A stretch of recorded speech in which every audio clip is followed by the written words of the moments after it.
С прошлого года по всей Якутии по инициативе первого президента Республики Саха-Якутия Михаила Ефимовича Николаева запущена акция «Свет Кулаковского». Так, Покровская детская художественная школа одним из первых приняла участие и зажгла символическую свечу в честь Алексея Елисеевича Кулаковского. Где теплом света каждой зажженной свечи дети почувствовали незыблемое духовное родство с выдающимся сыном народа Саха Аксукулех Алексеем.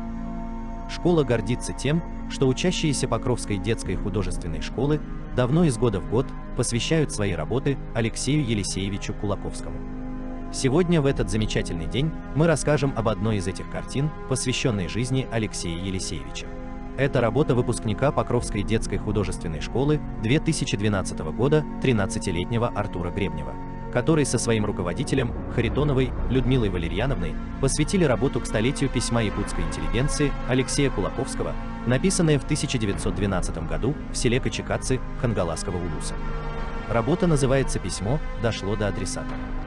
В своем рисунке, общий фон которого имеет цвет флага Республики Саха-Якутия, автор хотел показать, что письмо якутской интеллигенции Алексея Кулаковского дошло до сегодняшней интеллигенции, минуя века и перемены власти. И желание Кулаковского, изложенное в своем письме, облегчить труд якутян, желание сделать их образованными, жить в дружбе и согласии с русским народом, реализовалось благодаря якутской интеллигенции, в том числе с участием Михаила Ефимовича Николаева. На нижнем зеленом цвете флага Кулаковский сидит в якутском балагане и пишет свое послание якутской интеллигенции. Так, на красном цвете флага автор показал трудный период Якутии, где началась смена власти, идет разрушение духовных ценностей, аресты и расстрелы. Белый цвет флага – это период, где в Якутии вовсю царит советская власть, в стране строятся заводы и фабрики, процветает сельское хозяйство, пшеничные поля. В центре голубого цвета флага, на фоне белого солнца, автор изобразил всенародно избранного первого президента Якутии Михаила Ефимовича Николаева, до которого, минуя года, дошло письмо Алексея Кулаковского и вошло в его сердце как надежный спутник и мудрый советник в управлении государственными делами и вывело республику до небывалого развития. На верхней части рисунка изображена заветная мечта Михаила Ефимовича о своем народе, что, став высокообразованным народом, он обязательно покорит космос.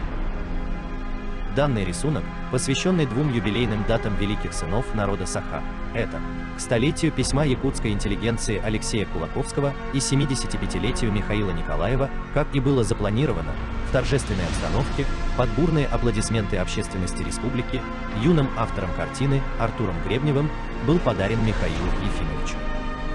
И сейчас он висит на самом почетном месте, в зале духовности Николаев-центра. Акция «Свет Кулаковского», запущенная по инициативе Михаила Ефимовича Николаева, продолжается. Так, в Покровской детской художественной школе 16 марта, в день рождения Алексея Елисеевича Кулаковского, прошла ежегодная церемония зажжения свечи памяти в честь одного из лучших сынов народа Саха, выдающегося поэта, ученого, просветителя, историка, собирателя якутского фольклора и языка, человека, наделенным природным даром предвидения Аксакулех Алексея.